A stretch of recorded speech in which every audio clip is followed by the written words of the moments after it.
It looks like my Brian Daboll to the Chicago Bears as their next head coach dream is dying very quickly as the Bears are looking to be going in a different direction. Let's talk about it. What is going on, y'all? Faiz Sports Talk back at it with another video talking some NFL, and here to talk about the Chicago Bears. So if you're a Bears fan, hit that big red subscribe button down below. Make sure to follow me on all my social media platforms and hit the bell icon so you're notified every time I drop a new video, guys.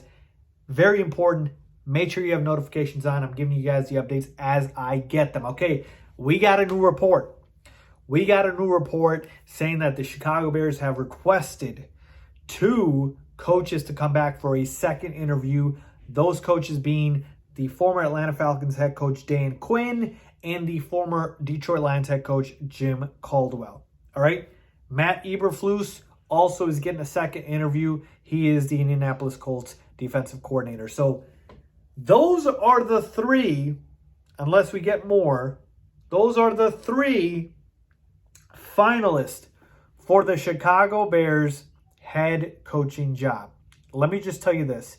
If that is the case, and there are no additional second interviews or finalists for the Bears for their head coaching position, this would be a disaster.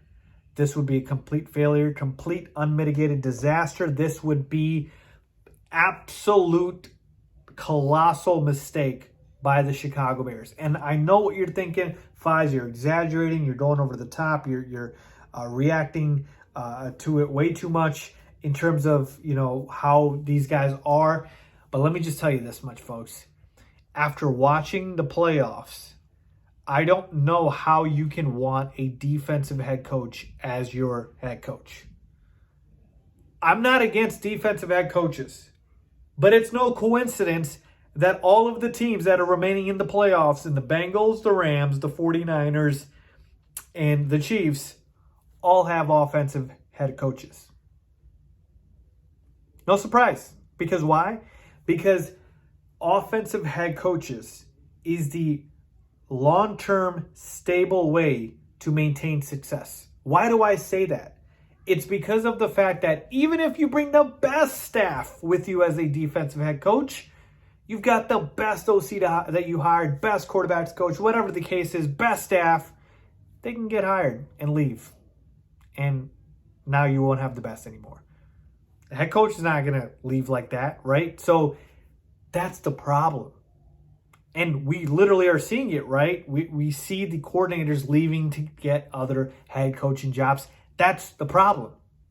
With a defensive head coach, you could go ahead and hire an amazing staff. They could still leave. That's my problem here. How can you see all of these incredible offenses? And I get it. They have elite quarterbacks, all right? We can talk about Justin Fields and this potential in a different video. But how can you not want to give your offense a chance by not hiring an offensive guy? And I get it. We had Matt Nagy. But here's the thing. You keep trying until you get it right. Right? Same thing with the quarterback. You keep drafting until you get it right. So over here, taking a look at Dan Quinn, who with the Falcons, right? I get it. They got to a Super Bowl, but they had the biggest choke job ever in the Super Bowl. We understand that. And the Falcons' defenses weren't even elite. Then we take a look at his Cowboys team, where he was the defensive coordinator this past season. Yeah, the Cowboys defense improved a lot, but folks, they had some playmakers. Micah Parsons, obviously Trayvon Diggs. Like, this Dallas team was loaded with playmakers. And then we take a look at Jim Caldwell. And Jim Caldwell, to me, again, you might say he didn't get a fair rap with the Lions, and he deserved to, get more of a shot with them.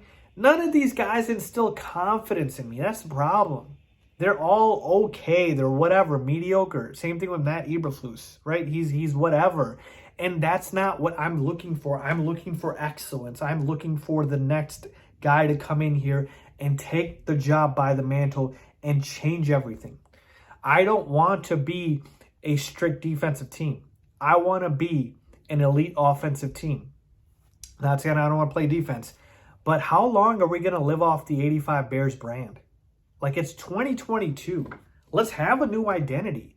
And so I'm really hoping that this is not the full list. And the reason I've been so behind driving the Daboll to the Bears train is because I just feel like it's time for a change, right? We know that we need to spark our offense more.